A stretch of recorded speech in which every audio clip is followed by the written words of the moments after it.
침묵 속에 숨겨진 또 하나의 성경. 깊은 밤입니다. 세상이 잠든 시간, 우리는 함께 어둠 속을 걸어갑니다. 촛불 하나만을 들고 오래된 질문 하나를 품은 채로요. 그 질문은 이렇습니다. 우리가 알고 있는 성경은 정말 완전한가요? 아니면 우리가 모르는 사이 무언가가 빠져나간 채 지금에 이른 것일까요? 대부분의 사람들은 성경을 66권의 책으로 알고 있습니다. 구약 39권, 신약 27권. 오랜 시간 동안 전 세계 기독교인들이 읽어온 그 책들이지요. 하지만 지구 반대편, 아프리카 동쪽 높은 산맥 너머 에티오피아라는 나라에는 조금 다른 이야기가 있습니다. 그곳에서는 성경이 81권입니다. 우리가 알고 있는 것보다 15권이 더 많은 성경. 그것도 단순히 추가된 것이 아니라 처음부터 그렇게 존재해 왔다고 믿어지는 성경입니다. 이 성경은 게에지어라는 언어로 쓰여 있습니다. 지금은 더 이상 일상에서 쓰이지 않는 고대의 언어입니다. 마치 시간의 강저편에 남겨진 목소리처럼 게에지어는 오직 예배와 경전 속에서만 살아 숨쉽니다. 그 문자들은 곡선과 점으로 이루어져 있고 그 소리는 낮고 깊은 울림을 가지고 있습니다. 마치 산속 동굴에서 울려 퍼지는 기도 소리처럼요. 에티오피아 정교회는 세계에서 가장 오래된 기독교 전통 중 하나입니다. 로마가 기독교를 받아들이기 전부터, 콘스탄티누스가 십자가를 제국의 깃발로 삼기 전부터 이미 에티오피아의 산속 어딘가에서는 사람들이 예수의 이름을 부르고 있었습니다. 그들은 사막과 고원으로 둘러싸인 땅에서 세상과 단절된 채 자신들만의 신앙을 지켜왔습니다. 그리고 그 신앙 속에는 다른 곳에서는 사라져버린 이야기들이 남아 있었습니다. 왜 이 성경만이 살아남았을까요?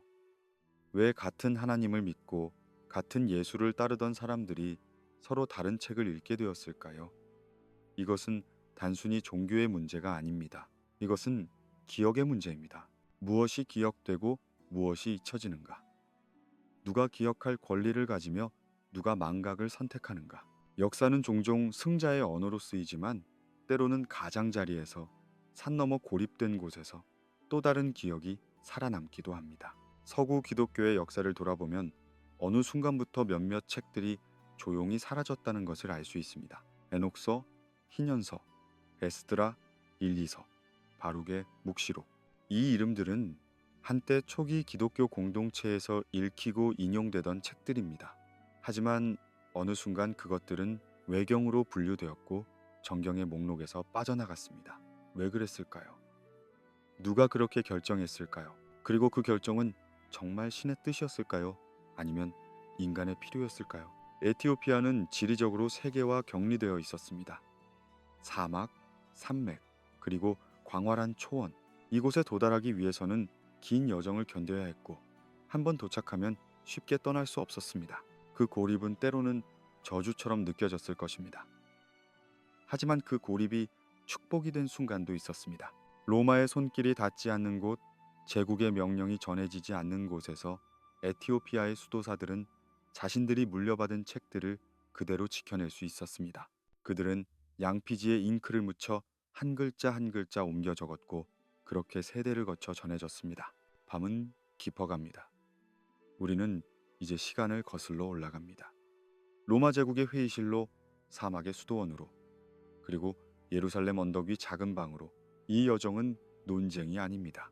누가 옳고 그른지를 따지는 것이 아닙니다. 이것은 회상입니다. 기억을 더듬는 행위입니다. 우리가 잃어버린 것이 무엇인지, 그리고 왜 그것이 아직도 어딘가에 남아있는지를 조용히 들여다보는 시간입니다. 그러니 편히 누우세요. 눈을 감으세요. 그리고 함께 들어보세요. 침묵 속에 숨겨진 또 하나의 성경 이야기를. 서기 325년 이전의 세계를 상상해 보세요. 아직 기독교가 하나의 단일한 교회로 정리되기 전 여러 공동체들이 각자의 방식으로 예수를 기억하던 시절입니다. 로마에도 교회가 있었고 안디옥에도, 알렉산드리아에도, 그리고 멀리 인도와 에티오피아에도 교회가 있었습니다. 그들은 같은 복음을 믿었지만 같은 방식으로 믿지는 않았습니다. 당시 교회들은 저마다 조금씩 다른 경전 목록을 가지고 있었습니다. 어떤 교회는 마가복음만을 읽었고 어떤 교회는 네 복음서를 모두 읽었습니다. 어떤 곳에서는 히브리서를 바울의 편지로 여겼고 어떤 곳에서는 그렇지 않았습니다. 요한계시록을 거부하는 공동체도 있었고 베드로의 묵시록을 정경으로 여기는 곳도 있었습니다. 이것은 혼란이 아니었습니다. 이것은 다양성이었습니다. 신앙이 아직 제도보다 앞서던 시절, 각 공동체는 자신들이 물려받은 이야기를 소중히 간직했습니다. 그 중에서도 특히 흥미로운 책이 하나 있었습니다. 에녹서입니다. 에녹은 구약 성경 창세기에 나오는 인물로 그는 죽지 않고 하나님께 들려 올라갔다고 기록되어 있습니다. 그리고 그의 이름을 딴 책이 있었습니다. 이 책은 에녹이 천상의 세계를 여행하며 본 환상과 계시를 담고 있었습니다. 천사들의 타락, 거인들의 등장, 홍수 이전 세계의 모습, 그리고 마지막 심판의 날에 대한 예언까지. 에녹서는 장대한 우주적 드라마를 담고 있었습니다. 놀라운 것은 이 책이 초기 기독교 공동체에서 실제로 읽히고 인용되었다는 사실입니다. 신약 성경의 유다서를 보면 저자는 에녹의 예언을 직접 인용합니다. 보라, 주께서 그 수만의 거룩한 자와 함께 임하셨나니 이는 모든 자를 심판하시고. 이 구절은 에녹서에서 거의 그대로 가져온 것입니다. 즉, 신약 성경의 저자들조차 에녹서를 권위 있는 문헌으로 여겼다는 뜻입니다. 그렇다면 왜 이 책은 나중에 목록에서 빠졌을까요? 그 이유는 복잡합니다. 하지만 한 가지 분명한 것은 에녹서는 통제하기 어려운 책이었다는 점입니다. 이 책은 천상의 비밀을 너무 직접적으로 드러냈습니다. 천사들의 이름, 우주의 구조, 시간의 흐름, 그리고 종말의 시나리오까지. 이런 지식은 위험할 수 있었습니다. 왜냐하면 그것은 사람들로 하여금 교회의 권위 없이도 직접 계시를 해석할 수 있게 만들었기 때문입니다. 2세기와 3세기를 거치며 기독교는 점점 더 조직화되어 갔습니다. 주교들이 권위를 가지게 되었고 교리가 정리되기 시작했습니다. 하지만 여전히 통일된 경전 목록은 없었습니다. 각 지역 각 주교는 자신이 신뢰하는 책들을 선택했습니다. 알렉산드리아의 클레멘트는 목자 헤르마스를 높이 평가했고 터툴리아누스는 에녹서를 영감받은 책으로 여겼습니다. 오리게네스는 히브리서의 저자가 누구인지 고민했고 유세비우스는 야고보서를 의심했습니다. 이 시기의 기독교는 마치 여러 갈래의 강물처럼 흘러갔습니다. 같은 근원에서 시작했지만 각자의 지형을 따라 조금씩 다른 방향으로 나아갔습니다. 어떤 강물은 깊고 느렸고 어떤 강물은 빠르고 격렬했습니다. 하지만 모두가 바다를 향해 흘렀습니다. 그리고 그 바다의 이름은 예수 그리스도였습니다. 초기 공동체들은 예수의 가르침을 입에서 입으로 전했습니다. 사도들과 함께 걸었던 이들이 그들의 제자들에게 이야기했고 다시 그 제자들이 다음 세대에게 전했습니다. 이 구전 전통은 기록된 복음서만큼이나 중요했습니다. 왜냐하면 모든 것이 책에 담길 수는 없었기 때문입니다. 요한복음의 마지막 구절은 이렇게 말합니다. 예수께서 행하신 일이 이 외에도 많으니 만일 낱낱이 기록한다면 이 세상이라도 그 기록된 책을 두기에 부족할 줄 아노라. 그렇습니다. 기록되지 않은 것들이 있었습니다. 말해지지 않은 가르침들이 있었습니다. 그리고 그것들은 특정한 공동체 안에서 신뢰받는 이들 사이에서만 조용히 전승되었습니다. 마치 밤하늘의 별들처럼 그것들은 어둠 속에서도 빛나고 있었지만 낮의 눈으로는 볼 수 없었습니다. 325년이 다가왔습니다. 콘스탄티누스라는 황제가 니케아에서 공의회를 소집했습니다. 동쪽에 별이 하나 떠오르고 있었고 그 별은 기독교 역사의 흐름을 완전히 바꿀 것이었습니다. 하지만 그 별빛이 닿지 않는 곳도 있었습니다. 산 너머, 사막 너머. 에티오피아의 수도원에서는 여전히 옛 방식대로 기도가 올려지고 있었습니다. 그들은 아직 몰랐습니다. 세상이 변하고 있다는 것을, 그리고 그들이 지키고 있는 책들이 얼마나 귀한 것인지를. 서기 325년 로마 제국의 동쪽 끝 니케아라는 도시에 약 300명의 주교들이 모였습니다. 이들을 부른 사람은 콘스탄티누스 황제였습니다. 그는 기독교인이었지만 동시에 제국의 통치자이기도 했습니다. 그에게는 하나의 명확한 목표가 있었습니다. 제국을 하나로 묶는 것, 그리고 그 하나됨의 기반으로 기독교를 활용하는 것이었습니다. 당시 기독교는 여러 논쟁으로 분열되어 있었습니다. 예수의 본성에 대한 논쟁, 삼위일체에 대한 해석, 그리고 부활의 의미까지 각 주교는 자신의 신학을 주장했고 때로는 격렬하게 대립했습니다. 콘스탄티누스는 이 혼란을 견딜 수 없었습니다. 제국에는 하나의 법이 필요했고 하나의 군대가 필요했으며 이제는 하나의 신앙도 필요했습니다. 니케아 공의회의 목적은 명확했습니다. 통일된 교리를 만드는 것, 그리고 그 교리에 동의하지 않는 이들을 이단으로 규정하는 것. 회의는 길고 치열했습니다. 아리우스파와 정통파 사이의 논쟁은 격렬했고 때로는 물리적 충돌까지 일어났습니다. 하지만 결국 다수의 의견이 모아졌고 니케아 신조가 작성되었습니다. 이제 제국 전체가 이 신조를 따라야 했습니다. 하지만 이 회의에는 중요한 빠진 조각이 있었습니다. 모든 교회가 초대받은 것은 아니었습니다. 대부분의 주교는 로마 제국의 동쪽과 서쪽에서 왔습니다. 멀리 떨어진 곳, 특히 제국의 경계 너머에 있던 교회들은 초대받지 못했거나 오더라도 도착하지 못했습니다. 에티오피아 교회도 그중 하나였습니다. 그들은 이 결정적인 회의에 참석하지 못했습니다. 그리고 그것은 그들에게 저주이자 동시에 축복이 되었습니다. 니케아 공의회는 단지 교리만 정한 것이 아니었습니다. 이후 몇 세기에 걸쳐 교회는 경전의 목록도 정리하기 시작했습니다. 어떤 책이 성경에 포함되어야 하는가? 이 질문은 단순해 보이지만 실제로는 매우 복잡한 문제였습니다. 왜냐하면 각 공동체가 소중히 여기던 책들이 달랐기 때문입니다. 397년 카르타고 공의회에서 공식적인 경전 목록이 확정되었습니다. 우리가 지금 알고 있는 27권의 신약 성경이 그때 정해졌습니다. 하지만 그 과정에서 많은 책들이 제외되었습니다. 에녹서는 제외되었습니다. 희년서도 제외되었습니다. 베드로의 묵시록, 토마스의 복음서, 바나바의 편지, 이 모든 책들이 외경 또는 위경으로 분류되었습니다. 왜 이런 결정이 내려졌을까요? 공식적인 이유는 이 책들의 저자가 불확실하다거나 내용이 정통교리와 맞지 않는다는 것이었습니다. 하지만 더 깊은 이유가 있었습니다. 이 책들은 통제하기 어려웠습니다. 특히 에녹서 같은 경우 그 안에는 천상의 비밀과 종말에 대한 구체적인 시나리오가 담겨 있었습니다. 이런 내용은 사람들로 하여금 교회의 권위 없이도 직접 하나님과 소통할 수 있다는 생각을 하게 만들었습니다. 제국의 입장에서 통제 가능한 신앙이 필요했습니다. 황제의 명령에 순종하고 사회 질서를 유지하며 예측 가능한 방식으로 작동하는 종교가 필요했습니다. 하지만 에녹서나 요한계시록 같은 묵시 문학은 정반대의 메시지를 담고 있었습니다. 이 세상의 권력은 곧 무너질 것이며 하늘에서 새로운 질서가 임할 것이라는 메시지. 이것은 제국에게 위험한 생각이었습니다. 흥미롭게도 요한계시록은 목록에 남았습니다.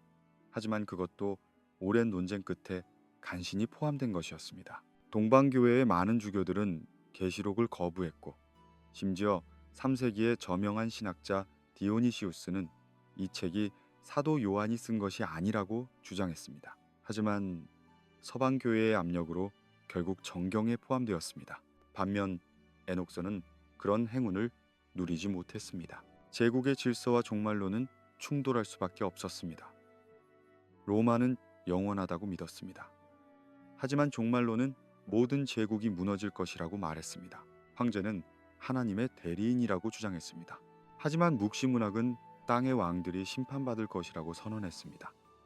이 긴장은 해소될 수 없었습니다. 그래서 교회는 선택을 했습니다. 제국과 함께 살아남기 위해 일부 책들을 조용히 뒤로 밀어냈습니다. 이것은 음모가 아니었습니다. 이것은 생존의 선택이었습니다. 기독교가 박해받던 시절에는 모든 것이 허용되었습니다. 하지만 이제 기독교가 국교가 되자 책임이 따랐습니다.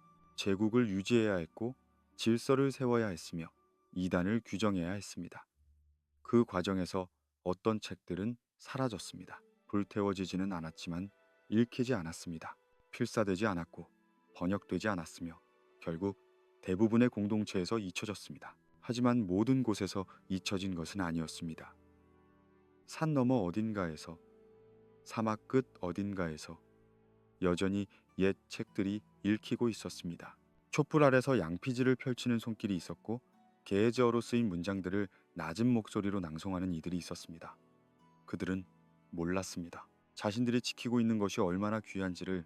그들은 단지 조상들이 물려준 것을 지킬 뿐이었습니다. 진실은 선택될 수 있을까요? 한 무리의 사람들이 모여서 이것은 진실이고 저것은 아니라고 결정할 수 있을까요? 이것은 오래된 질문입니다. 그리고 아마도 답이 없는 질문일지도 모릅니다. 하지만 한 가지 분명한 것은 진실은 종종 가장자리에서 살아남는다는 사실입니다. 중심이 아니라 변두리에서, 권력이 아니라 침묵 속에서 진실은 때로 더 오래 지속됩니다. 에티오피아는 지도 위에서도 독특한 위치에 있습니다. 아프리카의 뿌리라 불리는 동쪽 끝, 홍해와 인도양 사이, 높은 고원지대, 이곳은 접근하기 어려운 땅이었습니다. 북쪽으로는 이집트와 수단의 사막이 펼쳐져 있었고 동쪽으로는 소말리아의 건조한 평원이, 남쪽으로는 케냐의 광활한 사바나가 있었습니다. 서쪽은 나일강의 상류와 밀림으로 가로막혀 있었습니다. 이 땅에 도달하기 위해서는 긴 여정을 견뎌야 했습니다. 바다를 건너거나 사막을 횡단하거나 산맥을 넘어야 했습니다. 그래서 에티오피아는 오랫동안 세계의 다른 지역과 고립되어 있었습니다.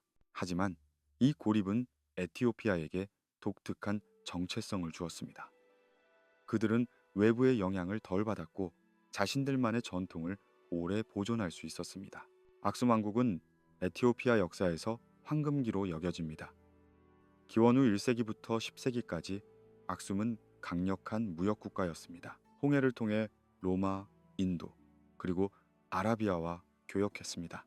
상하, 금, 향유가 악숨의 항구를 통해 세계로 퍼져나갔습니다. 그리고 그 무역로를 따라 기독교도 전해졌습니다. 전통에 따르면 4세기경 프루멘티우스라는 시리아 출신 수도사가 에티오피아에 기독교를 전했다고 합니다. 그는 어린 시절 노예로 잡혀 악숨에 왔다가 결국 왕실의 신임을 얻어 왕자의 스승이 되었습니다. 그리고 에자나 왕이 즉위하자 프루멘티우스는 왕에게 기독교를 전했고 왕은 개종했습니다. 이것이 에티오피아가 기독교 국가가 된 시작이었습니다. 하지만 에티오피아의 기독교는 처음부터 독특했습니다. 그들은 알렉산드리아 교회와 연결되어 있었지만 동시에 자신들만의 전통을 발전시켰습니다. 그들은 유대교의 영향을 강하게 받았습니다. 안식일을 지켰고 할례를 행했으며 구약의 율법을 중시했습니다. 이런 특징은 다른 기독교 전통에서는 찾아보기 어려운 것이었습니다.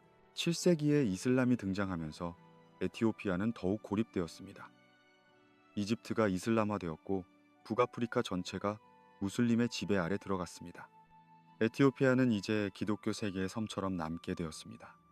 주변은 모두 이슬람 국가들로 둘러싸였지만 에티오피아만은 기독교를 지켰습니다.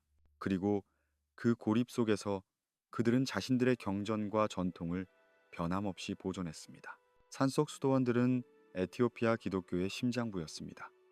가파른 절벽 위에, 때로는 동굴 안에 수도사들은 공동체를 이루고 살았습니다. 그들은 아침부터 밤까지 기도했습니다. 시편을 노래했고 복음서를 낭독했으며 밤새 예배를 드렸습니다. 그리고 그 사이사이에 그들은 책을 필사했습니다. 양피지는 귀했습니다. 염소나 양의 가죽을 정성스럽게 손질해서 만들어야 했습니다.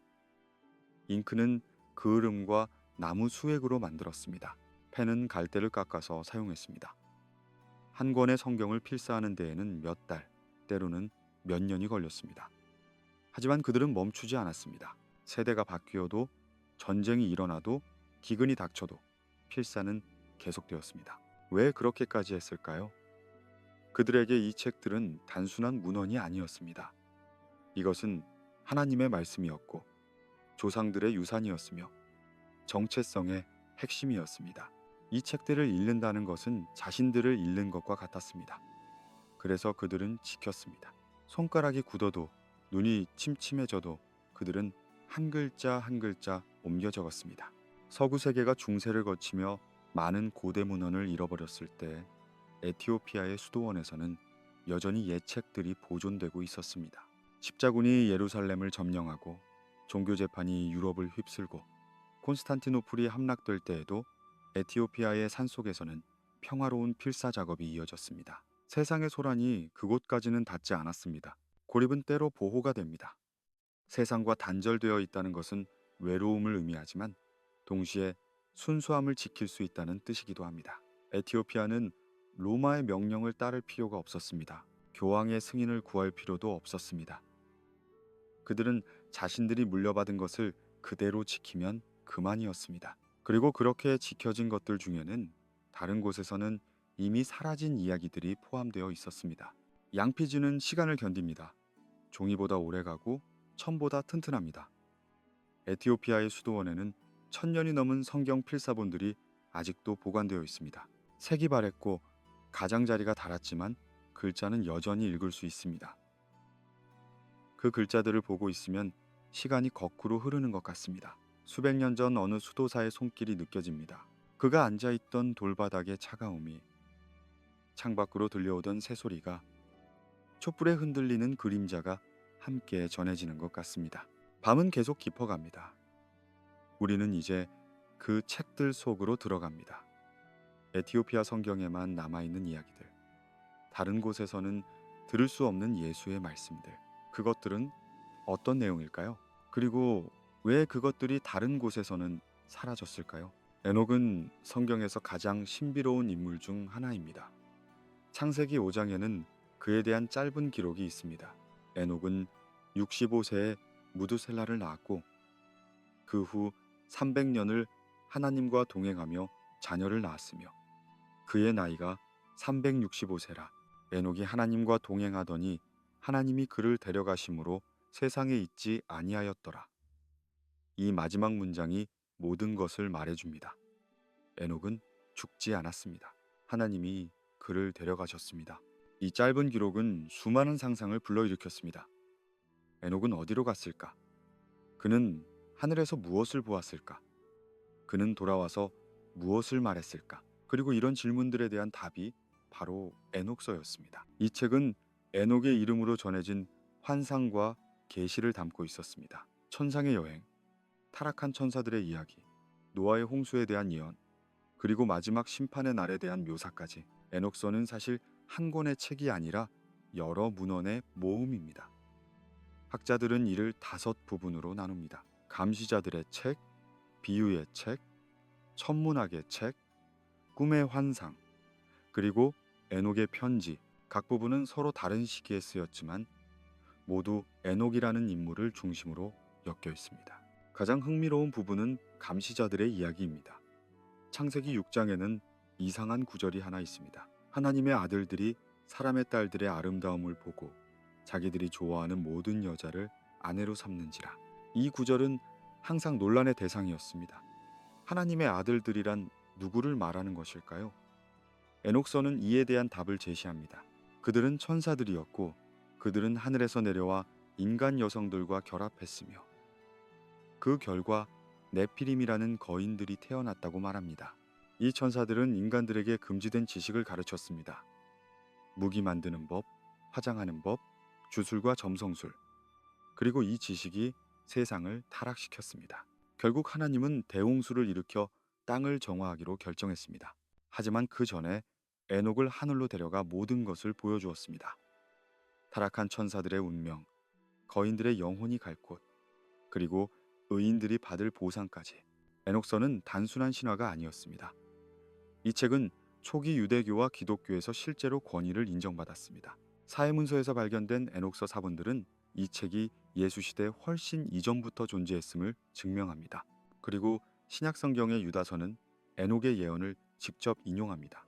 아담의 7대 손 에녹이 이 사람들에 대하여도 예언하여 이르되 보라, 주께서 그 수만의 거룩한 자와 함께 임하셨나니 이는 뭇 사람을 심판하사.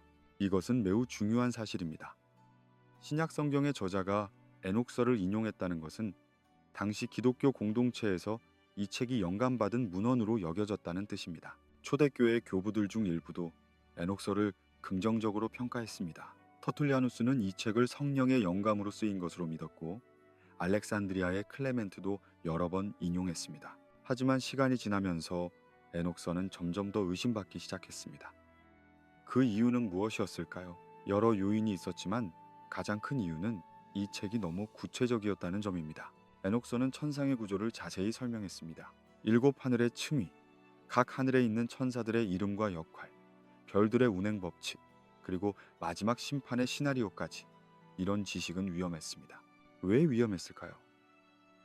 왜냐하면 이것은 사람들로 하여금 중재자 없이도 하나님과 직접 소통할 수 있다고 믿게 만들었기 때문입니다.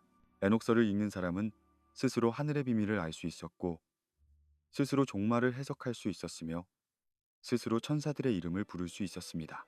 이것은 조직화된 교회의 권위에 도전이 되었습니다. 또한 에녹서는 종말론적 메시지가 강했습니다. 이 세상의 권력자들은 심판받을 것이며 의인들은 보상받을 것이라는 메시지. 이것은 로마 제국의 질서와 맞지 않았습니다.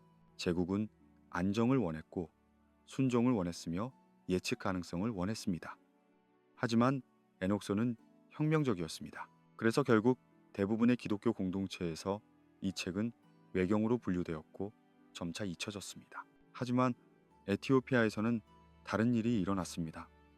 그곳에서는 에녹서가 계속 정경으로 남아 있었습니다. 수도사들은 이 책을 게에지어로 필사했고 예배 때 낭독했으며 세대를 거쳐 전승했습니다. 그들에게 에녹서는 성경의 일부였습니다. 그리고 19세기에 서양 탐험가들이 에티오피아에 도착했을 때 그들은 놀라움을 금치 못했습니다. 수백 년 전에 사라진 것으로 여겨졌던 책이 여전히 살아 있었던 것입니다. 밤하늘을 올려다보세요. 저 많은 별들. 에녹서는 그 별들에 대해서도 이야기합니다. 별들의 이름, 그들의 궤도, 그리고 그들이 지키는 우주의 질서. 고대인들에게 별은 단순한 빛이 아니었습니다. 그것은 하나님의 뜻이 새겨진 책이었고 시간과 계절을 알려주는 달력이었으며 운명을 읽을 수 있는 암호였습니다. 에녹서는 그 암호를 해독하려 했습니다. 이 책이 남아 있었다면 기독교는 달라졌을까요? 아마도 그랬을 것입니다. 천사론이 더 발전했을 것이고 종말론이 더 구체적이었을 것이며 우주론이 더 풍부했을 것입니다. 하지만 동시에 더 혼란스러웠을 수도 있습니다. 더 통제하기 어려웠을 수도 있습니다. 역사의 만약이란 없지만 질문은 남습니다. 우리가 잃어버린 것은 무엇이었을까? 그리고 그것을 되찾는 것이 가능할까? 겟세만의 동산. 그곳은 예루살렘 동쪽 기드론 골짜기를 넘어 올리브산 기슭에 있는 작은 과수원입니다. 올리브 나무들이 빽빽이 들어서 있고 밤이면 침묵만이 흐르는 곳. 그곳에서 예수는 마지막 기도를 드렸습니다. 우리가 알고 있는 복음서들은 이 순간을 간략하게 기록하고 있습니다. 예수가 제자들을 데리고 갔고 기도했으며 땀이 핏방울같이 떨어졌다고, 그리고 3번 기도한 후 유다가 군사들을 데리고 왔다고. 하지만 그날 밤 실제로는 무슨 일이 있었을까요? 예수는 정확히 무엇을 기도했을까요? 제자들에게는 무슨 말을 했을까요? 복음서의 기록은 너무 짧습니다. 마치 긴 영화에서 중요한 장면이 편집된 것처럼 느껴집니다.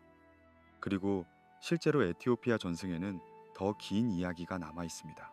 에티오피아의 옛 문헌들, 특히 게에지어로 전해지는 구전 전통들은 겟세마네의 밤을 더 자세히 묘사합니다. 예수가 제자들에게 전했다는 7가지 비밀.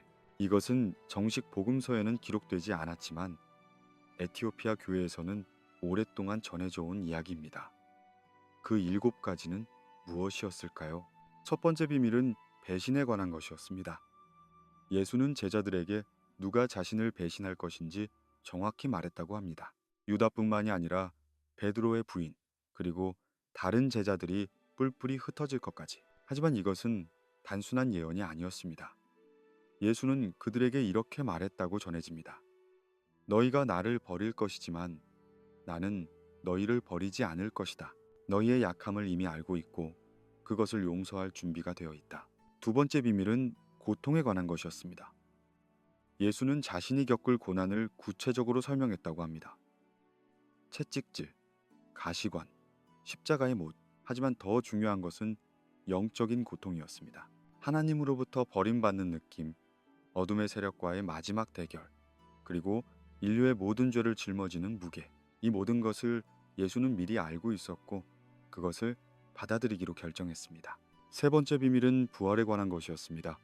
죽음이 끝이 아니라는 것, 사흘 만에 다시 살아날 것이라는 것. 하지만 그 부활의 몸은 이전과 같지 않을 것이라는 것. 그것은 변화된 몸, 영광스러운 몸, 시공간의 제약을 받지 않는 몸이 될 것이라고. 그리고 그 부활이 모든 믿는 이들에게도 약속되어 있다고. 네 번째 비밀은 제자들의 사명에 관한 것이었습니다. 예수가 떠난 후 그들이 해야 할 일, 복음을 전하고 교회를 세우고 서로 사랑하는 것. 하지만 가장 중요한 것은 기다리는 것이었습니다. 성령이 오실 것이고 그 성령이 그들을 이끌 것이며 그들이 혼자가 아님을 알게 될 것이라고. 다섯 번째 비밀은 종말에 관한 것이었습니다. 이 세상의 끝이 언제 올 것인지는 아무도 모르지만 그것이 반드시 온다는 것. 그리고 그때 모든 것이 새로워질 것이라는 것. 눈물도 없고 고통도 없으며 죽음도 없는 새 하늘과 새 땅이 펼쳐질 것이라고. 여섯 번째 비밀은 하나님의 사랑에 관한 것이었습니다.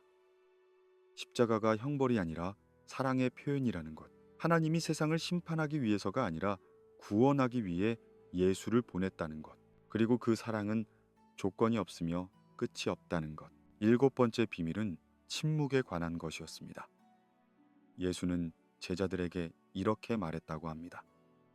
이 모든 것을 지금 당장 세상에 말하지 말라. 때가 되면 성령이 너희에게 상기시켜 줄 것이고 그때 너희는 이해하게 될 것이다. 지금은 단지 함께 있어 달라. 나와 함께 깨어 있어 달라. 이 이야기들이 정말 역사적 사실일까요? 아니면 후대에 만들어진 경건한 상상일까요? 우리는 알 수 없습니다. 하지만 한 가지 분명한 것은 초기 기독교 공동체들이 겟세마네의 밤을 매우 중요하게 여겼다는 점입니다. 그리고 그 밤에 대한 기억이 여러 형태로 전승되었다는 점입니다. 에티오피아는 그중 하나의 버전을 보존했습니다. 왜 이 이야기들이 정식 복음서에는 포함되지 않았을까요? 여러 이유가 있었을 것입니다. 너무 길어서, 너무 구체적이어서, 또는 검증하기 어려워서. 하지만 가장 큰 이유는 아마도 이것이 비밀이었기 때문일 것입니다. 예수 자신이 아직은 말하지 말라고 했던 것, 초대교회는 이 명령을 존중했고, 그래서 이 이야기들은 공개적으로 기록되지 않았습니다.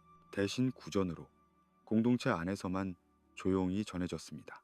올리브 나무 아래 어둠 속에서 예수는 땀을 흘리며 기도했습니다. 복음서는 그 땀이 핏방울 같았다고 기록합니다. 이것은 의학적으로 혈안증이라고 불리는 현상으로 극도의 스트레스 상황에서 모세 혈관이 터져 땀에 피가 섞이는 것입니다. 예수가 겪은 고뇌가 얼마나 깊었는지를 보여주는 묘사입니다. 그 순간 제자들은 잠들어 있었습니다. 예수는 3번이나 그들을 깨웠지만 그들은 다시 잠들었습니다. 피곤했기 때문이었을까요? 아니면 그들이 이해할 수 없는 일이 일어나고 있어서 무의식적으로 현실을 회피하고 싶었던 것일까요? 어쨌든 예수는 혼자였습니다. 가장 중요한 순간에, 가장 큰 결정을 내려야 하는 순간에 그는 홀로 서 있었습니다. 말해지지 않은 기도는 어디에 남을까요? 그것은 침묵 속에 남습니다. 올리브 나무의 잎사귀가 흔들리는 소리 속에, 밤바람의 숨소리 속에, 그리고 그날 밤을 기억하는 이들의 마음 속에 에티오피아의 수도사들은 그 기도를 기억했습니다. 그들은 매년 겟세마네를 기념하며 그날 밤의 기도를 다시 드렸습니다. 그리고 그 전통은 지금도 이어지고 있습니다. 십자가 위의 예수, 그는 7마디 말씀을 남겼다고 알려져 있습니다. 아버지, 저들을 용서하소서. 자들은 자기들이 하는 것을 알지 못함이니이다. 오늘 네가 나와 함께 낙원에 있으리라. 여자여 보소서, 아들이니이다. 아들아 보라, 네 어머니라. 나의 하나님, 나의 하나님, 어찌하여 나를 버리셨나이까? 내가 목마르다. 다 이루었다. 아버지, 내 영혼을 아버지 손에 부탁하나이다. 이 7마디는 내 복음서에 흩어져 있습니다. 마태복음과 마가복음은 1마디만 기록했고 누가복음은 3마디, 요한복음은 3마디를 기록했습니다. 각 복음서는 서로 다른 말씀을 전하고 있어서 이것들을 모두 합쳐야 완전한 그림이 나옵니다. 하지만 정말 이것이 전부였을까요? 에티오피아 전통에는 8번째 말씀이 있습니다. 이것은 정식 복음서에는 기록되지 않았지만 게저 문헌과 구전 전통에는 남아있는 말씀입니다. 그 말씀은 마리아 막달레나를 향한 것이었다고 합니다. 십자가 아래에는 예수의 어머니 마리아, 요한, 그리고 몇몇 여성들이 서 있었습니다. 그중 한 명이 마리아 막달레나였습니다. 복음서들은 마리아 막달레나를 부활의 첫 증인으로 기록합니다. 예수가 부활한 후 가장 먼저 나타난 사람이 그녀였습니다. 하지만 십자가 위에서는 그녀에게 무슨 말을 했을까요? 에티오피아 전승에 따르면 예수는 그녀를 보며 이렇게 말했다고 합니다. 두려워하지 말라. 너는 내가 약속한 것을 볼 것이다. 그리고 네가 본 것을 증언하게 될 것이다. 이 말씀이 왜 정식 복음서에 포함되지 않았을까요? 아마도 초대교회의 맥락 때문이었을 것입니다. 당시 사회에서 여성의 증언은 법정에서 인정받지 못했습니다. 여성이 중요한 역할을 한다는 것을 너무 강조하면 복음이 신뢰를 잃을 수 있었습니다. 그래서 복음서 저자들은 마리아 막달레나의 역할을 최소화하려 했고 그 과정에서 이 말씀은 기록에서 빠졌을 수 있습니다. 하지만 에티오피아 교회는 달랐습니다. 그들은 여성의 역할을 더 긍정적으로 평가했습니다. 에티오피아 역사에는 여왕들이 많았고 여성 성인들이 존경받았으며 수녀들이 중요한 영적 역할을 담당했습니다. 그래서 그들은 마리아 막달레나를 향한 예수의 말씀을 보존했습니다. 그것이 그들의 전통과 잘 맞았기 때문입니다. 십자가 옆에는 두 강도가 함께 달려 있었습니다. 복음서는 한 강도가 예수를 조롱했고 다른 한 강도는 회개했다고 기록합니다. 그리고 회개한 강도에게 예수는 오늘 네가 나와 함께 낙원에 있으리라고 말했습니다. 하지만 에티오피아 전승에는 더 긴 대화가 있었다고 합니다. 회개한 강도는 예수에게 물었다고 합니다. 주여, 나 같은 죄인도 구원받을 수 있습니까? 예수는 대답했습니다. 네가 마지막 순간에라도 돌이켰으니 그것으로 충분하다. 하나님은 회개하는 마음을 거절하지 않으신다. 강도는 또 물었습니다. 하지만 나는 아무것도 준비하지 못했습니다. 선행도 없고 희생도 없습니다. 예수는 말했습니다. 구원은 네가 한 일로 얻는 것이 아니다. 그것은 은혜로 주어지는 것이다. 네가 나를 믿는다면 그것으로 충분하다. 이 대화는 매우 신학적입니다. 행위와 은혜, 준비와 믿음의 관계에 대한 깊은 통찰을 담고 있습니다. 하지만 왜 이것이 복음서에 기록되지 않았을까요? 아마도 너무 논쟁적이었기 때문일 것입니다. 초대교회는 율법과 은혜의 관계를 놓고 많은 논쟁을 벌였습니다. 어떤 이들은 율법을 지켜야 구원받는다고 주장했고 다른 이들은 오직 믿음으로만 가능하다고 주장했습니다. 이 대화를 기록하면 그 논쟁에 기름을 부을 수 있었습니다. 십자가 위에서 예수는 육체적 고통뿐만 아니라 영적 고독도 겪었습니다. 나의 하나님, 나의 하나님, 어찌하여 나를 버리셨나이까? 이 절규는 시편 22편의 인용입니다. 하지만 그것은 단순한 인용이 아니었습니다. 그것은 진짜 버림받음의 경험이었습니다. 하나님의 아들이 하나님으로부터 단절되는 순간, 이것이 바로 죄의 무게였습니다. 인류의 모든 죄를 짊어진 자가 겪어야 하는 절대적 고독이었습니다. 하지만 그 고통 속에서도 예수는 가르침을 멈추지 않았습니다. 에티오피아 전승에 따르면 예수는 십자가 위에서도 계속해서 아래 있는 이들에게 말했다고 합니다. 용서에 대해, 사랑에 대해, 희망에 대해 마지막 순간까지 그는 교사였습니다. 마지막 숨까지 그는 구원자였습니다. 기억과 선택. 복음서 저자들은 수많은 말과 행동 중에서 무엇을 기록할지 선택해야 했습니다. 그들은 제한된 양피지, 제한된 시간 안에 가장 중요하다고 생각하는 것들을 남겼습니다. 하지만 그 선택 과정에서 어떤 것들은 빠졌습니다. 그렇다고 그것들이 덜 중요했던 것은 아닙니다. 단지 우선순위의 문제였을 뿐입니다. 십자가 아래의 침묵. 예수가 숨을 거둔 후 모든 것이 조용해졌습니다. 땅이 흔들렸고 하늘이 어두워졌으며 성전의 휘장이 찢어졌습니다. 하지만 그 후에는 침묵만이 있었습니다. 제자들은 흩어졌고 여인들은 울었으며 군사들은 떠났습니다. 그리고 십자가 위에는 예수의 몸만이 남았습니다. 그 침묵 속에서 무슨 일이 일어났을까요? 그것은 죽음의 침묵이었을까요? 아니면 부활을 준비하는 침묵이었을까요? 밤이 깊어갑니다. 우리는 이제 십자가를 지나 무덤으로 향합니다. 하지만 그 무덤은 끝이 아닙니다. 그것은 새로운 시작의 문턱입니다. 사흘이 지났습니다. 안식일이 지나고 새로운 주의 첫날이 밝았습니다. 여인들이 향유를 가지고 무덤으로 갔고 무덤이 비어 있는 것을 발견했습니다. 천사가 나타나 말했습니다. 그가 살아나셨느니라. 그리고 예수는 부활했습니다. 이것이 기독교 신앙의 핵심입니다. 죽음이 끝이 아니라는 것, 생명이 죽음을 이겼다는 것. 하지만 그 다음에 무슨 일이 있었을까요?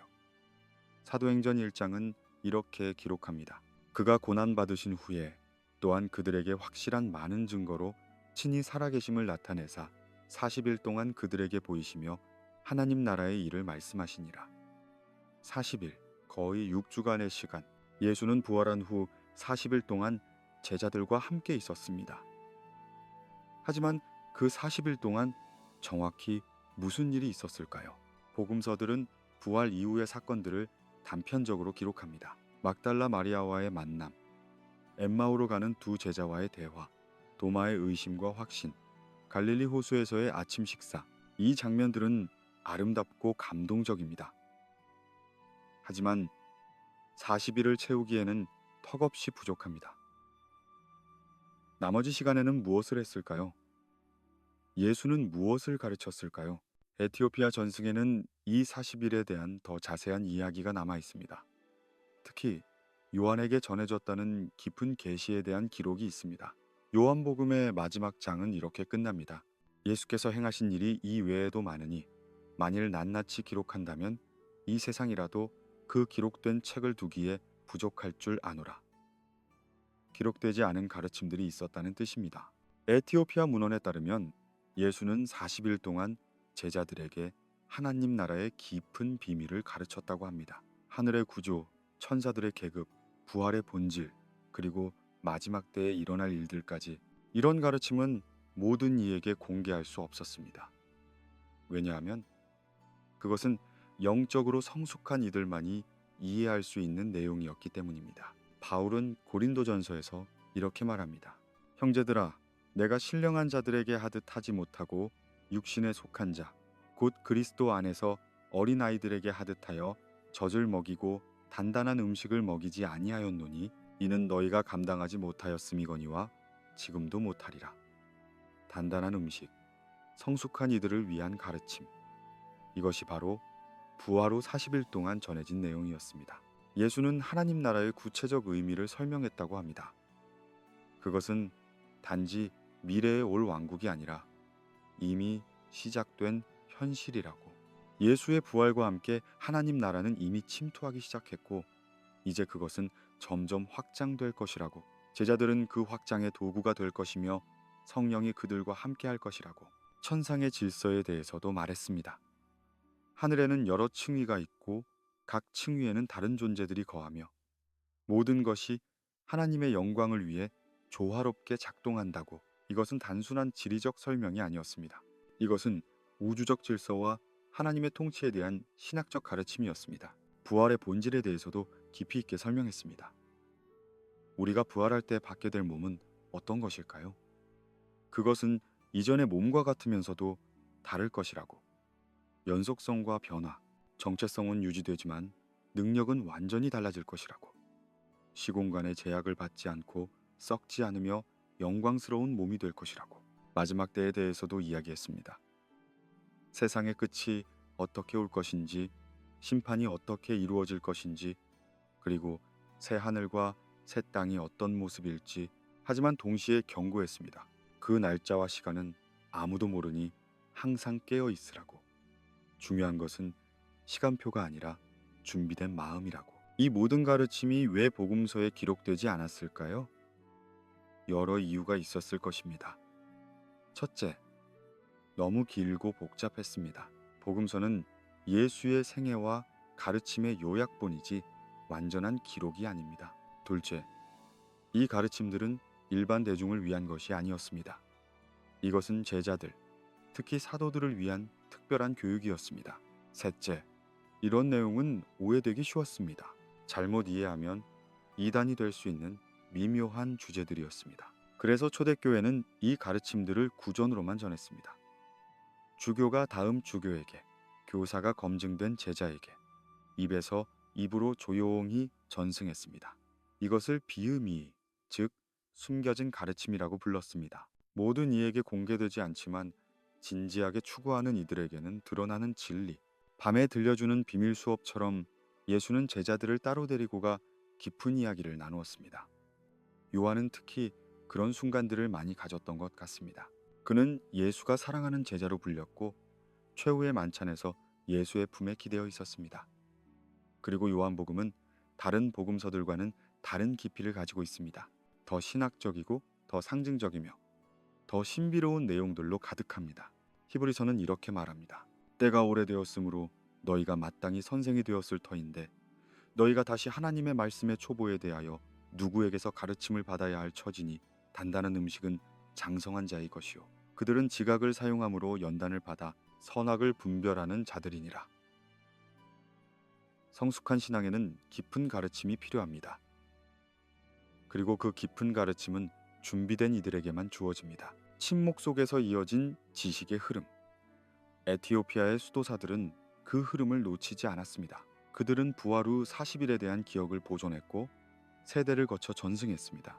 그것이 양피지에 기록되었고 예배 때 낭송되었으며 명상의 주제가 되었습니다.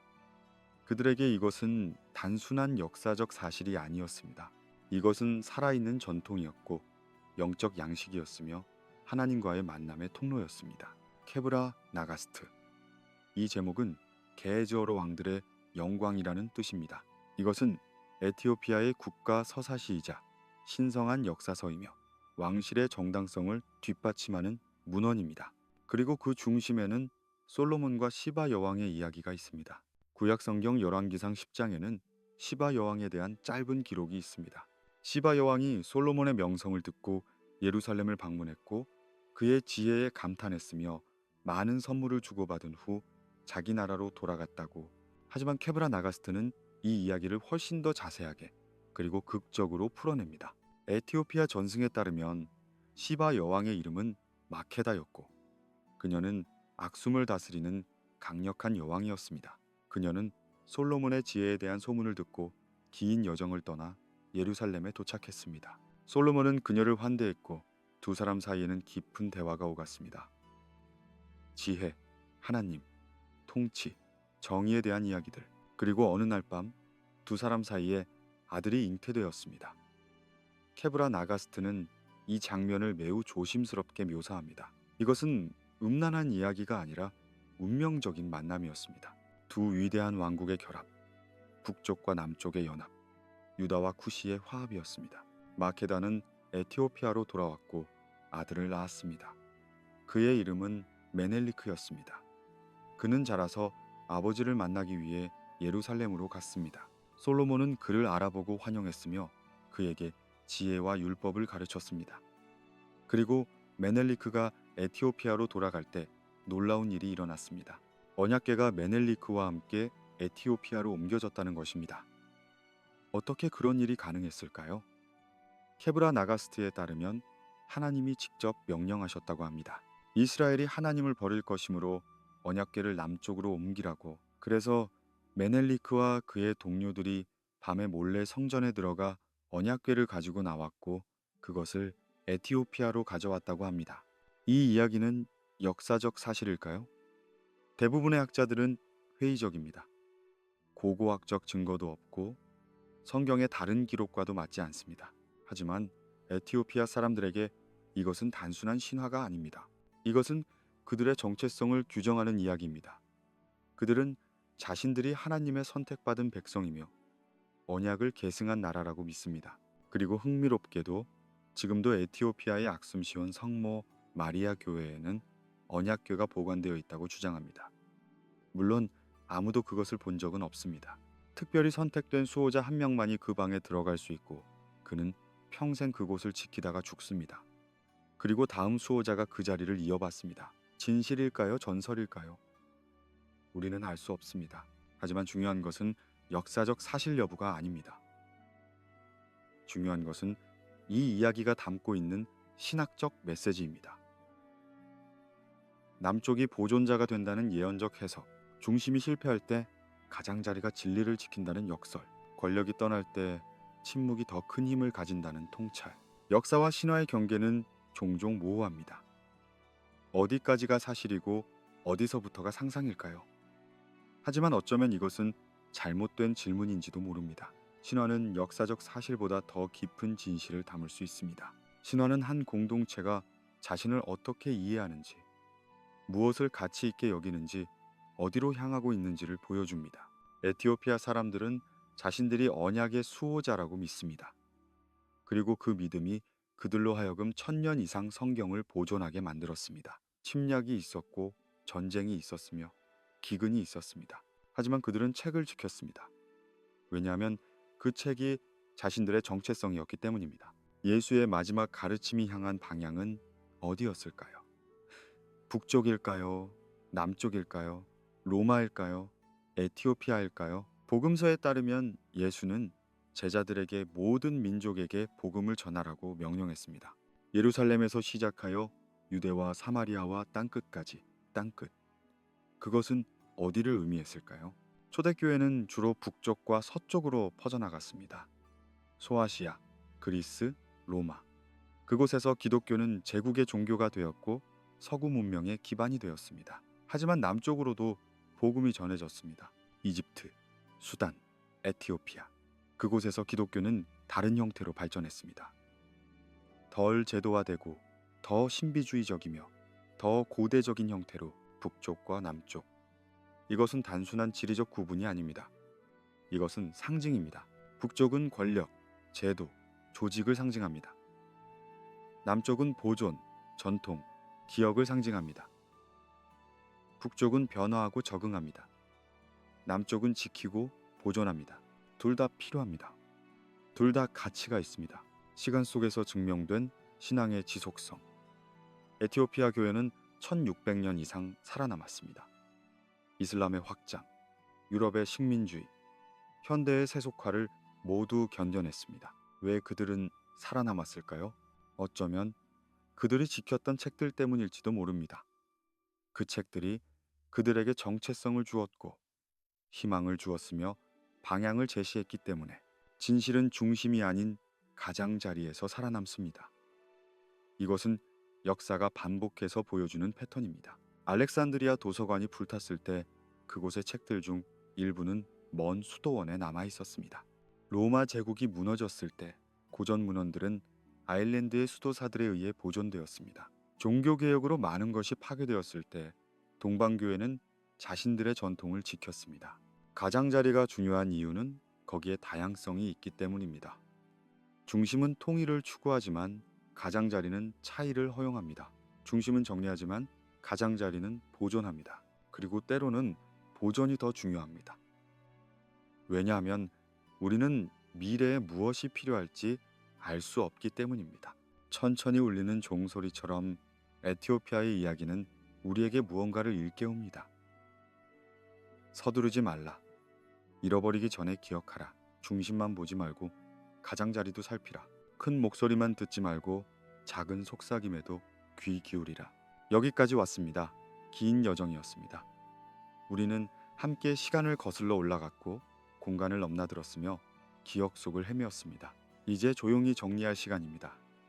우리가 본 것은 무엇이었을까요? 우리가 들은 것은 무엇이었을까요? 검열과 보존. 이 두 단어가 이 이야기 전체를 관통합니다. 어떤 책들은 검열되었습니다. 니케아 공의회 이후, 카르타고 공의회 이후 많은 문헌들이 정경 목록에서 빠졌습니다. 왜냐하면 그것들이 통제하기 어려웠고 제국의 질서에 위협이 되었기 때문입니다. 하지만 동시에 보존도 있었습니다. 산속 수도원에서, 사막의 동굴에서, 에티오피아의 교회에서 옛 책들은 계속 필사되고 전승되었습니다. 권력과 기억, 권력은 종종 기억을 통제하려 합니다. 무엇을 기억하고 무엇을 잊을지를 결정하려 합니다. 하지만 기억은 완전히 통제될 수 없습니다. 어딘가에 누군가에 의해 기억은 살아남습니다. 때로는 공식적인 기록 밖에서 구전으로, 전통으로, 신앙으로. 에티오피아 성경이 주는 의미는 무엇일까요? 그것은 단순히 몇 권의 책이 더 있다는 것이 아닙니다. 그것은 다양성의 가치를 보여줍니다. 기독교가 하나의 형태로만 존재하지 않는다는 것, 성경도 하나의 버전으로만 존재하지 않는다는 것, 그리고 그 다양성 속에서 우리는 더 풍부한 이해에 도달할 수 있다는 것. 완전한 진실이란 무엇일까요? 이것은 철학적 질문입니다. 우리는 완전한 진실에 도달할 수 있을까요? 아니면 우리는 항상 부분적으로만 알 수 있을까요? 바울은 고린도전서에서 이렇게 말합니다. 우리가 지금은 거울로 보는 것 같이 희미하나 그때에는 얼굴과 얼굴을 대하여 볼 것이요. 지금은 내가 부분적으로 아나 그때에는 주께서 나를 아신 것 같이 내가 온전히 알리라. 우리는 부분적으로만 압니다. 복음서 저자들도 부분적으로만 기록했습니다. 교회 지도자들도 부분적으로만 이해했습니다. 하지만 그 많은 부분들을 모으면 조금 더 완전한 그림에 가까워질 수 있습니다. 에티오피아 성경은 그 그림의 한 조각입니다. 중요한 조각입니다. 지금 이 시대에 이 이야기가 다시 떠오르는 이유는 무엇일까요? 아마도 우리가 다양성의 가치를 다시 발견하고 있기 때문일 것입니다. 오랫동안 서구 기독교는 유일한 형태의 기독교인 것처럼 여겨졌습니다. 하지만 이제 우리는 깨닫고 있습니다. 동방에도 교회가 있었고 아프리카에도 교회가 있었으며 아시아에도 교회가 있었다는 것을, 그리고 그들은 모두 조금씩 다른 방식으로 예수를 이해하고 따랐다는 것을 기술과 번역이 열어준 새로운 밤. 19세기까지 에녹서는 잃어버린 책으로 여겨졌습니다. 하지만 1773년 스코틀랜드 탐험가 제임스 브루스가 에티오피아에서 게헤즈어 사본을 발견했습니다. 그리고 그것이 번역되면서 세계는 놀라움에 빠졌습니다. 신약 성경이 인용한 그 책이 수백 년 동안 에티오피아에서 보존되고 있었던 것입니다. 20세기에 사회문서가 발견되면서 에녹서의 고대성이 더욱 확인되었습니다. 히브리어와 아람어로 쓰인 에녹서 사본들이 율란 동굴에서 나왔습니다. 이것은 에티오피아 교회가 옳았다는 것을 증명했습니다. 그들이 1000년 이상 보존한 책은 진짜로 고대의 문헌이었습니다. 이제 디지털 기술 덕분에 누구나 에티오피아 성경을 읽을 수 있습니다. 게헤즈어 원문도, 영어 번역도, 한국어 번역도 접근할 수 있습니다. 거리와 언어의 장벽이 무너졌습니다. 그리고 이것은 새로운 가능성을 열어줍니다. 우리는 이제 더 많은 목소리를 들을 수 있고 더 다양한 관점을 배울 수 있으며 더 풍부한 신앙을 경험할 수 있습니다. 믿음이 아닌 귀 기울임의 초대. 이 이야기는 여러분에게 무엇인가를 믿으라고 강요하지 않습니다. 에티오피아 성경이 옳고 다른 성경이 틀렸다고 주장하지도 않습니다. 이것은 단지 초대입니다. 들어보라는 초대, 다른 목소리에 귀 기울여 보라는 초대, 침묵 속에 숨겨진 이야기들을 찾아보라는 초대입니다. 우리는 종종 너무 빨리 결론을 내립니다. 이것이 맞고 저것이 틀리다고, 이것이 진실이고 저것은 거짓이라고. 하지만 어쩌면 진실은 더 복잡할지도 모릅니다. 여러 목소리가 함께 어우러질 때, 여러 전통이 서로 대화할 때 더 깊은 이해가 가능할지도 모릅니다. 잠들기 전 마지막 질문. 예수가 정말 겟세마네에서 7가지 비밀을 말했을까요? 십자가 위에서 정말 8번째 말씀을 했을까요? 부활 후 40일 동안 정말 깊은 가르침을 전했을까요? 우리는 확실히 알 수 없습니다. 하지만 이것만은 확실합니다. 초기 기독교 공동체들이 그렇게 믿었고 그 믿음을 전승했으며 에티오피아는 그것을 지켰다는 것, 그리고 그 지켜진 기억 속에는 어쩌면 우리가 잃어버린 무언가가 있을지도 모릅니다. 더 풍부한 예수의 모습, 더 다층적인 복음의 메시지, 더 신비로운 신앙의 차원. 그것을 받아들일지 말지는 각자의 선택입니다. 하지만 최소한 그것이 존재한다는 사실은 알 가치가 있습니다. 산속 수도원에 남아있는 촛불의 이미지로 돌아갑니다. 에티오피아의 어느 수도원. 가파른 절벽 위에 자리 잡은 작은 건물. 그 안에서 늙은 수도사 한 명이 양피지를 펼치고 있습니다. 게에지어로 쓰인 글자들. 천년 전에 손길이 남긴 문장들. 그는 낮은 목소리로 읽습니다. 에녹이 하늘로 올라가 본 환상을, 예수가 겟세마네에서 드린 기도를, 십자가 위에서 남긴 말씀을. 촛불이 흔들립니다. 그림자가 벽에 춤을 춥니다. 밤은 깊고 세상은 조용합니다. 하지만 그 조용함 속에서 무언가가 살아 있습니다. 기억이 살아 있고 전통이 살아 있으며 신앙이 살아 있습니다. 세대를 넘어, 대륙을 넘어, 시간을 넘어 전해지는 무언가. 잃어버린 말들은 사라지지 않았습니다. 그것들은 단지 다른 곳에서 다른 형태로 보존되었을 뿐입니다. 그리고 지금 이 순간 우리가 귀 기울인다면 그 말들을 다시 들을 수 있습니다. 침묵 속에서 속삭이는 목소리를, 밤의 어둠 속에서 반짝이는 빛을. 편히 쉬세요. 눈을 감으세요. 그리고 들어보세요. 산 너머에서, 시간 너머에서 잊혀진 줄 알았던 이야기들이 여전히 울려 퍼지고 있습니다. 당신이 잠드는 동안 그 이야기들이 당신의 꿈속에 찾아올지도 모릅니다. 올리브 나무 아래의 기도, 십자가 위의 속삭임, 부활의 새벽에 나눈 대화. 이 채널은 앞으로도 계속 역사 속 숨겨진 이야기들을 찾아 여러분께 들려드릴 것입니다. 잊혀진 목소리들, 기록되지 않은 순간들, 침묵 속에 남겨진 진실들을 구독하고 후원해 주시면 더 많은 이야기를 더 먼저 만나보실 수 있습니다. 여러분의 관심과 지지가 이 작업을 가능하게 합니다. 하지만 지금 이 순간은 단지 쉬세요. 역사의 무게를 내려놓으세요. 질문의 긴장을 풀어주세요. 당신은 긴 여정을 마쳤습니다. 니케아의 회의실에서 에티오피아의 수도원까지, 겟세마네의 어둠에서 부활의 새벽까지, 이제는 평화의 시간입니다. 에티오피아 수도원의 촛불이 천천히 꺼져갑니다. 마지막 기도가 끝났고 수도사는 양피지를 조심스럽게 접습니다. 그는 일어나 창문을 바라봅니다. 저 멀리 산 너머로 새벽이 밝아오고 있습니다. 또 하루가 시작됩니다. 하지만 이 순간, 밤과 낮 사이의 이 순간은 모든 것이 가능한 순간입니다. 당신도 그 문턱에 서 있습니다. 깨어 있음과 잠듦 사이, 질문과 평화 사이, 알고 있음과 신비 사이, 그 문턱에서 당신은 선택할 수 있습니다. 더 많이 알려고 애쓸 수도 있고 아니면 그냥 쉴 수도 있습니다.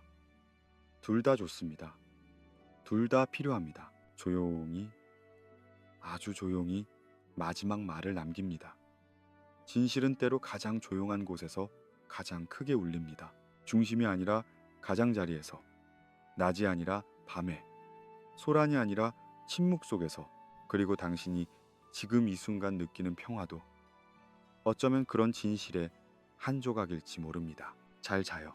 편히 쉬세요. 그리고 꿈꾸세요. 산 너머의 수도원을, 양피지 위의 고대 글자를, 그리고 시간을 넘어 전해지는 속삭임을. 당신의 꿈속에서 잃어버린 말들이 다시 살아날지도 모릅니다. 좋은 밤 되세요. 게이지어는 한때 살아있는 언어였습니다. 악숨 왕국의 거리에서, 시장에서, 가정에서 사람들은 게이지어로 말하고 노래했습니다. 아이들은 게이지어로 첫 단어를 배웠고, 연인들은 게이지어로 사랑을 속삭였으며, 왕들은 게이지어로 법을 선포했습니다. 그것은 생명력 넘치는, 변화하는, 매일 새로운 표현을 만들어내는 언어였습니다. 하지만 시간은 모든 것을 변화시킵니다. 7세기 경부터 게이지어는 서서히 일상에서 물러나기 시작했습니다. 새로운 언어들이 등장했습니다. 아마라어, 티그리냐어, 티그레어. 이 언어들은 게이지어에서 파생되었지만 점점 더 다른 모습을 갖추어 갔습니다. 마치 라틴어에서 프랑스어와 이탈리아어와 스페인어가 태어난 것처럼 게이지어에서도 새로운 언어들이 태어났습니다. 그렇게 게이지어는 죽은 언어가 되었습니다. 아니, 정확히 말하면 잠든 언어가 되었습니다.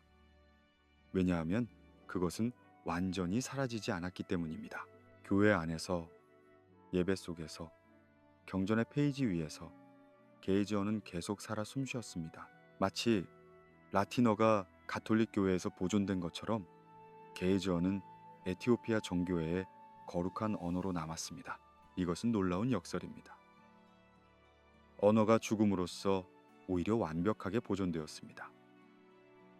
살아있는 언어는 끊임없이 변합니다. 새로운 단어가 생기고 옛 단어는 의미가 바뀌며 문법도 조금씩 달라집니다. 하지만 죽은 언어는 변하지 않습니다. 그것은 마지막 모습 그대로 얼어붙어 시간의 흐름 밖에 머뭅니다. 게이지어 성경은 그래서 1000년 전과 똑같습니다. 한 글자도 변하지 않았습니다. 발음이 조금씩 달라졌을 수는 있지만 텍스트 자체는 동일합니다. 이것은 다른 언어의 성경들과는 매우 다른 상황입니다. 영어 성경만 해도 킹 제임스역, 개정 표준역, 세국제역, 수많은 버전이 있고 각 버전은 조금씩 다릅니다. 왜냐하면 영어가 살아있고 계속 변하며 각 시대가 새로운 번역을 요구하기 때문입니다. 하지만 게이지어는 변하지 않으므로 새로운 번역이 필요 없습니다. 9세기에 읽히던 그 텍스트가 21세기에도 그대로 읽힙니다. 이것이 죽은 언어의 축복입니다. 그것은 시간을 초월하는 안정성을 제공합니다. 언어의 변화가 신앙에 미치는 영향은 깊고 미묘합니다. 언어가 바뀌면 신학도 바뀝니다. 새로운 단어는 새로운 개념을 가능하게 하고 새로운 개념은 새로운 이해를 낳습니다. 그리스어에서 라틴어로, 라틴어에서 독일어로, 독일어에서 영어로 성경이 번역될 때마다 기독교는 조금씩 달라졌습니다. 이것이 나쁜 것은 아닙니다. 이것은 단지 불가피한 현실입니다. 하지만 번역 과정에서는 항상 무언가가 사라집니다. 원어의 뉘앙스, 말의 리듬, 단어들 사이의 연결, 어떤 언어의 표현은 다른 언어로 옮길 수 없습니다. 그것은 그 언어의 문화, 역사, 세계관과 너무 깊이 연결되어 있어서 번역하는 순간 본질이 변질됩니다. 게에즈어에는 서구 언어로 옮겨지지 않는 표현들이 많습니다. 하나님을 부르는 여러 이름들, 각기 다른 뉘앙스를 가진 사랑의 단어들, 시간과 영혼을 구분하는 미묘한 문법, 이런 것들을 영어나 프랑스어로 번역하면 평평해집니다. 입체적이던 것이 평면이 되고 색깔이 있던 것이 흑백이 됩니다. 그리고 침묵도 있습니다. 게이지어 텍스트에는 쉼표도 마침표도 없습니다. 문장이 어디서 끝나고 어디서 시작하는지는 낭송하는 사람이 결정합니다. 그 결정은 해석입니다. 어디서 숨을 쉬는가가 의미를 바꿉니다. 하지만 서구 언어로 번역하면 구두점이 추가됩니다. 그리고 그 순간 어떤 가능성들은 닫힙니다. 말이 사라질 때 의미는 어디에 남을까요? 이것은 단순한 언어학의 질문이 아닙니다. 이것은 존재론적 질문입니다. 만약 어떤 진리가 특정 언어로만 표현될 수 있다면 그 언어가 사라질 때 진리도 사라지는 것일까요? 아니면 진리는 언어를 초월해서 존재하는 것일까요? 에티오피아의 수도원에서는 매일 아침 게이지어 성가가 울려 퍼집니다. 수도사들은 고대의 선율을 따라 노래합니다. 느린 리듬, 반복되는 후렴, 끝없이 이어지는 음절들. 그들 중 많은 이가 게에즈어를 완전히 이해하지 못합니다. 암하라어나 티그리냐어로 번역을 배우긴 했지만 원어의 모든 뉘앙스를 파악하지는 못합니다. 그런데도 그들은 계속 게에즈어로 노래합니다. 왜일까요? 이해하지 못하는 언어로 노래하는 것이 무슨 의미가 있을까요? 하지만 어쩌면 그것이 바로 핵심일지도 모릅니다. 이해를 넘어서는 무언가, 의미를 초월하는 체험. 언어가 단순히 정보를 전달하는 도구가 아니라 그 자체로 신성한 것이 되는 순간, 유대교에서 히브리어가, 이슬람에서 아랍어가, 가톨릭에서 라틴어가 특별한 이유도 같습니다. 그것들은 신의 언어로 여겨집니다. 하나님이 선택한 언어, 계시가 처음 주어진 언어, 그래서 그 언어로 기도하는 것 자체가 의미를 갖습니다. 단어의 뜻을 이해하는 것보다 그 소리를 내는 것이 더 중요할 수도 있습니다. 기억을 위한 언어와 소통을 위한 언어는 다릅니다. 소통을 위한 언어는 명확해야 합니다. 오해의 여지가 없어야 하고 효율적이어야 하며 변화에 적응해야 합니다. 하지만 기억을 위한 언어는 다릅니다. 그것은 고정되어야 하고 변하지 않아야 하며 과거와의 연결을 유지해야 합니다. 게헤즈어는 기억의 언어입니다. 그것은 조상들이 사용한 언어이고 최초의 선교사들이 복음을 전한 언어이며 천사들도 사용한다고 믿어지는 언어입니다. 그 언어로 기도한다는 것은 시간의 강을 거슬러 올라가는 것입니다. 현재에서 과거로, 새 속에서 신성으로, 인간에서 하나님으로, 밤 속에서 게헤즈어 기도가 울려 퍼질 때 그것은 마치 다른 세계의 소리 같습니다. 이해할 수 없는 음절들, 익숙하지 않은 리듬, 알 수 없는 단어들. 하지만 바로 그 나션이 거룩함을 만듭니다. 너무 익숙한 것은 거룩해질 수 없습니다. 일상이 되어버린 것은 신비를 잃습니다. 하지만 이해할 수 없는 것, 손에 잡히지 않는 것, 완전히 파악할 수 없는 것은 경외심을 불러일으킵니다. 소리 없는 음절들, 아무도 발음하지 않지만 양피지 위에 남아있는 글자들. 그것들은 무엇을 의미할까요? 그것들은 침묵 속에서 무엇을 말하고 있을까요? 어쩌면 언어의 가장 깊은 진실은 침묵 속에 있는지도 모릅니다. 말해진 것보다 말해지지 않은 것에, 소리보다 정적에, 단어보다 그 사이의 공백에. 게헤즈어가 사라졌을 때 어떤 것은 잃어버렸지만 어떤 것은 얻었습니다. 잃어버린 것은 생생함입니다. 그 언어가 가졌던 일상적 활력, 변화하는 유연성, 살아있는 역동성. 하지만 얻은 것은 영원성입니다.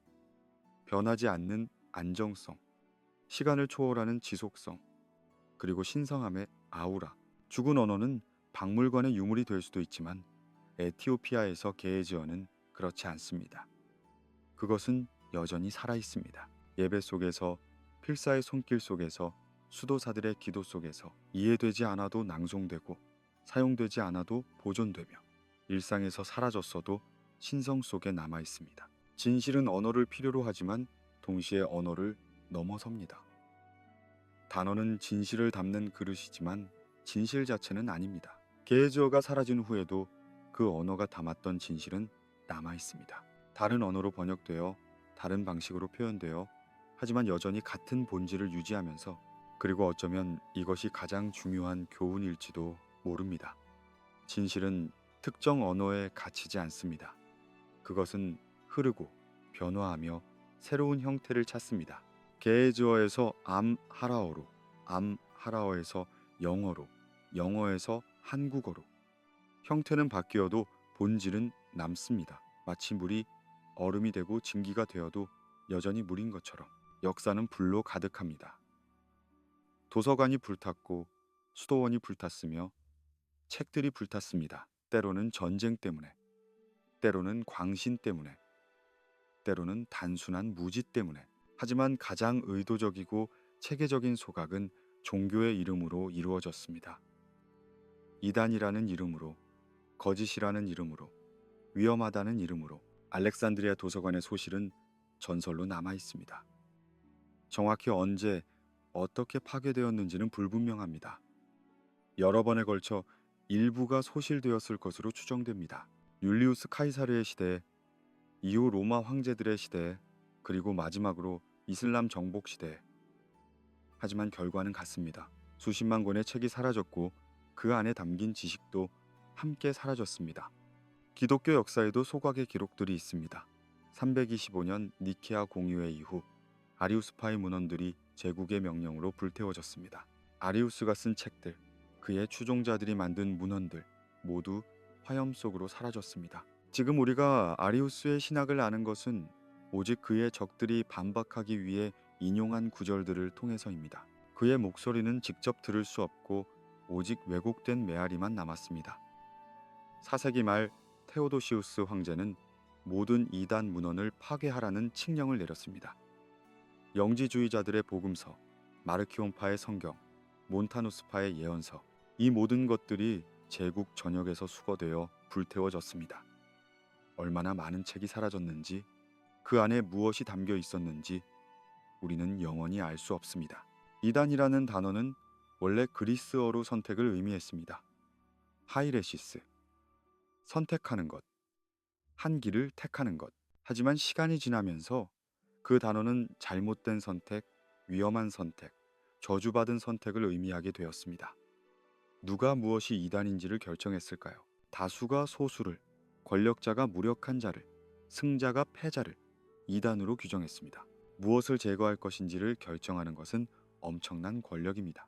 그것은 기억을 통제하는 권력이고 과거를 재구성하는 권력이며 미래를 결정하는 권력입니다.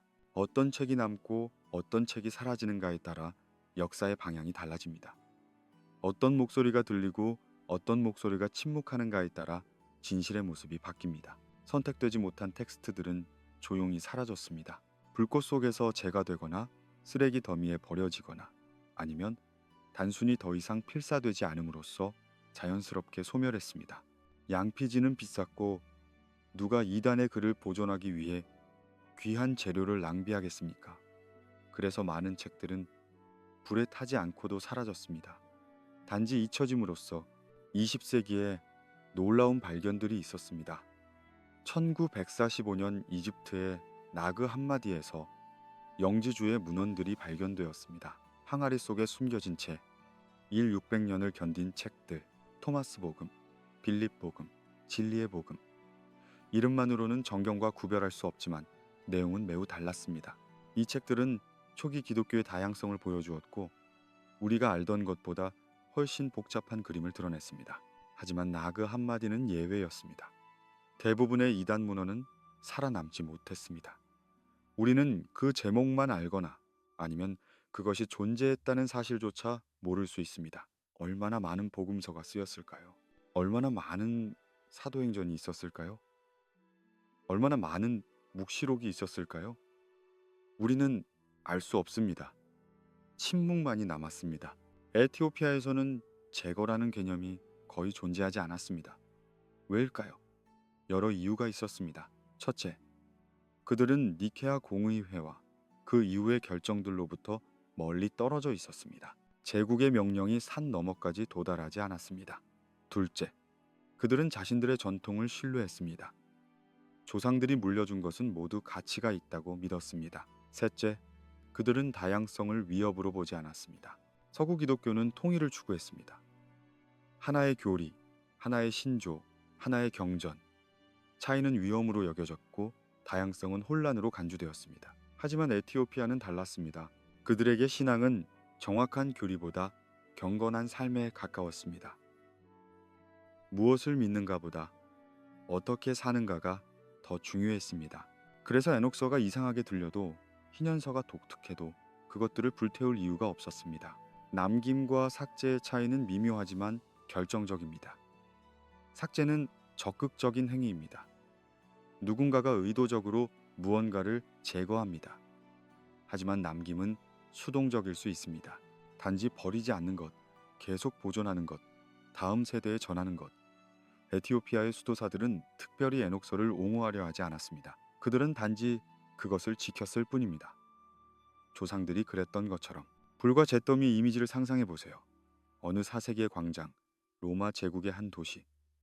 병사들의 책들을 모아 쌓아 올립니다. 양피지 두루마리, 파피루스 조각, 나무판에 쓰인 글들, 그리고 횃불이 던져집니다. 불꽃이 치솟고 연기가 하늘을 가립니다. 글자들이 타올라 재가 됩니다. 누군가의 평생 작업이, 한 공동체의 신앙이, 수백 년의 전통이 몇 시간 만에 사라집니다. 하지만 저 멀리 산 너머 어딘가의 수도원에서는 같은 책이 조용히 보관되고 있습니다. 횃불의 빛이 닿지 않는 곳, 제국의 명령이 들리지 않는 곳, 그곳에서 한 수도사가 양피지를 펼치고 조심스럽게 필사를 시작합니다. 느린 손길, 정확한 글자, 끝없는 인내, 불이 파괴하는 것을 손이 보존합니다. 신앙은 보호되었을까요? 아니면 관리되었을까요? 이것은 어려운 질문입니다. 이단 문헌을 불태운 사람들은 신앙을 보호한다고 믿었습니다. 순수성을 지키고 혼란을 막으며 진리를 명확히 하기 위해서였다고 주장했습니다. 하지만 다른 관점에서 보면 그것은 관리였습니다. 통제하고 제한하며 허용 가능한 것의 범위를 좁히는 행위였습니다. 보호와 관리의 경계는 불분명합니다. 때로는 보호하기 위해 관리가 필요하고 때로는 관리가 과보호가 되어 질식시킵니다. 신앙을 위협으로부터 지키는 것과 신앙을 틀 안에 가두는 것 사이의 선은 어디에 있을까요? 그 선을 누가 긋고 어떤 기준으로 긋습니까? 잃어버린 진실을 애도합니다.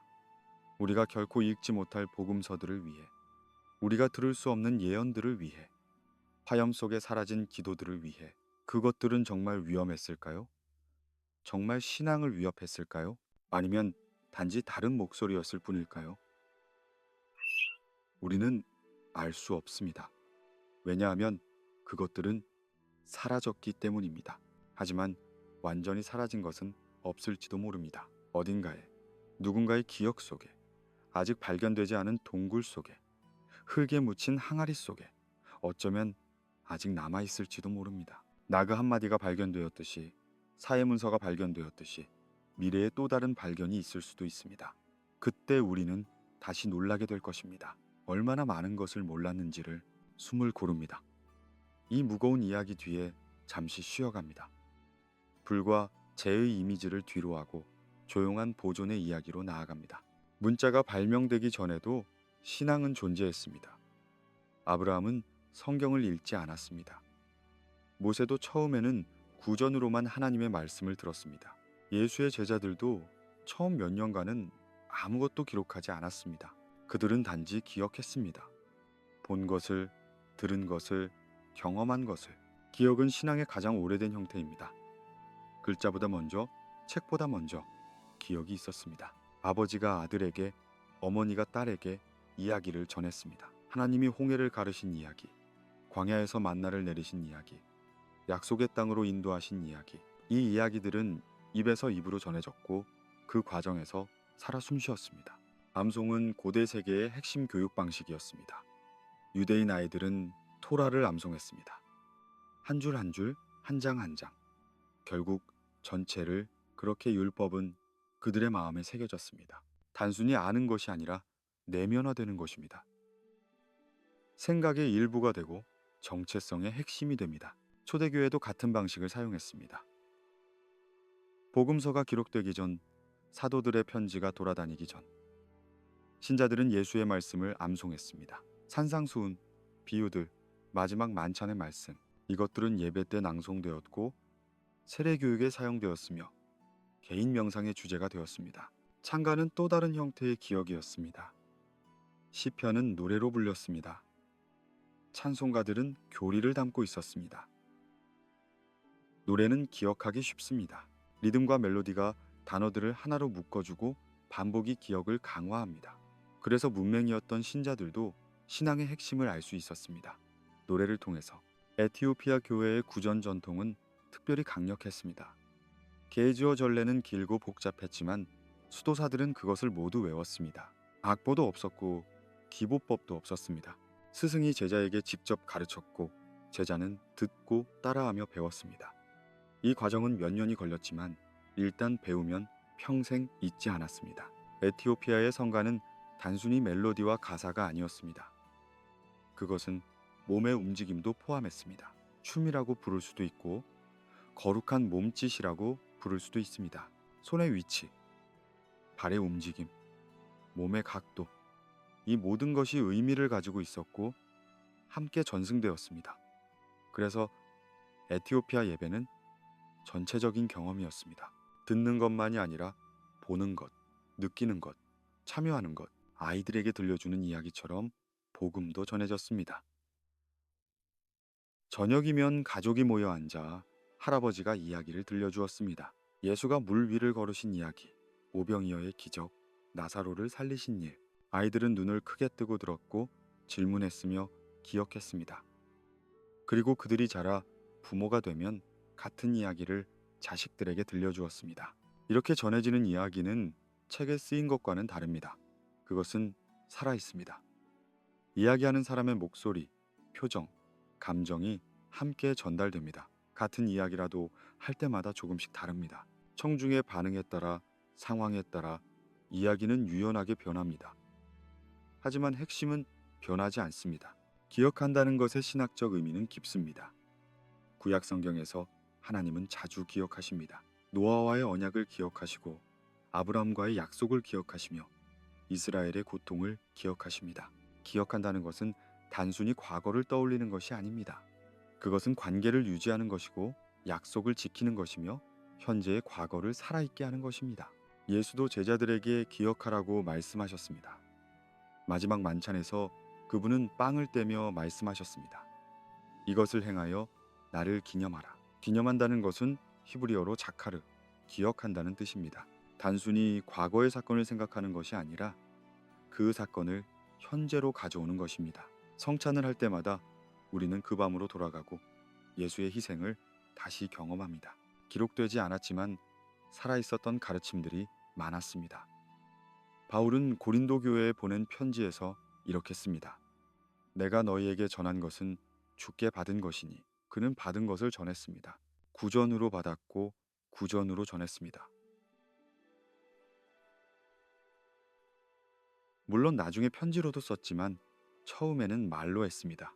예수의 가르침 중 많은 부분이 복음서에 기록되지 않았습니다. 요한복음의 마지막 구절이 이를 인정합니다. 기록되지 않은 것이 기록된 것보다 훨씬 많았습니다. 그렇다면 기록되지 않은 것들은 사라졌을까요? 어떤 것은 사라졌겠지만 어떤 것은 구전으로 남았을 것입니다. 공동체의 기억 속에, 전통 속에, 실천 속에 시간의 강을 건너는 이야기를 상상해 보세요. 1세기 예루살렘에서 시작된 이야기가 2세기 안티옥으로, 3세기 알렉산드리아로, 4세기 에티오피아로 그렇게 계속 흘러갑니다. 각 세대가 그 이야기를 받아 다음 세대에 전합니다. 마치 횃불을 전달하는 것처럼. 어떤 횃불은 꺼지지만 어떤 횃불은 계속 타오릅니다. 서구 신학이 기록에 집착하게 된 이유는 무엇일까요? 여러 요인이 있었습니다. 첫째, 그리스 로마 문화는 문서 중심 문화였습니다. 법은 기록되어야 했고 역사는 문서로 보존되어야 했으며 철학은 책으로 전해졌습니다. 둘째, 교회가 제도화되면서 권위의 기준이 필요했습니다. 누가 옳은지를 판단할 때 구전은 불확실했습니다. 하지만 기록된 텍스트는 명확했습니다. 셋째, 이단 논쟁 때문이었습니다. 각자가 자신의 전통을 주장할 때 어떻게 진실을 가릴 수 있을까요? 기록된 텍스트가 답이었습니다. 사도들이 직접 쓴 편지, 목격자들이 기록한 복음서, 이것들이 권위의 기준이 되었습니다. 그래서 2세기부터 교회는 점점 더 경전에 의존하게 되었습니다. 하지만 여기에 역설이 있습니다. 기억이 사라질 때 비로소 기록이 필요해진다는 역설. 살아있는 전통이 강할 때는 모든 것을 기록할 필요가 없습니다. 사람들이 이미 알고 있고 실천하고 있으며 전승하고 있기 때문입니다. 하지만 전통이 약해지면 잊혀질 위험이 생깁니다. 그때 우리는 기록합니다. 잃어버리기 전에 보존하기 위해 에티오피아는 이 역설의 양쪽을 모두 경험했습니다. 그들은 강력한 구전 전통을 유지했습니다. 하지만 동시에 열심히 필사했습니다. 왜일까요? 아마도 그들은 알고 있었을 것입니다. 구전만으로는 충분하지 않다는 것을. 세대가 바뀌고 언어가 변하며 전통이 약해질 수 있다는 것을. 그래서 그들은 두 가지를 모두 했습니다. 암송하고 필사하고 노래하고 기록하고 기억하고 보존했습니다. 잠에 가까워지는 리듬으로 이 장을 마무리합니다. 기억의 강이 천천히 흐릅니다. 과거에서 현재로, 현재에서 미래로 그 강물 속에는 무수한 이야기들이 떠다닙니다. 어떤 것은 기록되었고 어떤 것은 기록되지 않았습니다. 하지만 모두가 소중합니다. 모두가 신앙의 일부입니다. 당신이 잠들 때 당신의 기억도 강물처럼 흐릅니다. 오늘 들은 이야기들, 본 이미지들, 느낀 감정들, 그것들이 꿈속에서 섞이고 재배열되며 새로운 의미를 만들어냅니다. 이것이 기억이 작동하는 방식입니다. 고정되지 않고 유연하게, 살아있게, 그리고 내일 당신이 깨어날 때 이 이야기의 일부는 여전히 당신과 함께 있을 것입니다. 모든 세부 사항을 기억하지는 못하겠지만 본질은 남아있을 것입니다. 에티오피아의 산, 게에즈어의 음절, 양피지 위의 글자들, 그리고 가장 중요하게는 진실이 다양한 형태로 살아남는다는 깨달음. 편히 쉬세요. 기억이 당신을 지켜줄 것입니다.